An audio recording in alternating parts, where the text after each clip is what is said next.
Natural model çalışıyorum. Değil mi? Yakışır sana abi. Ha?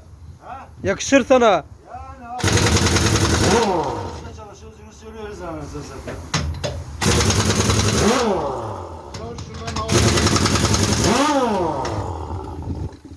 Olcay abi yapıyor bu sporu ya.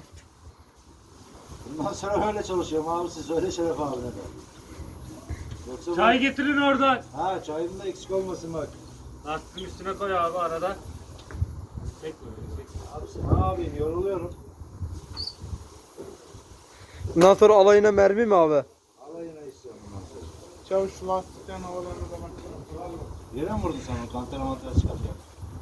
Zannetmiyorum. O ne oldu anasını satayım?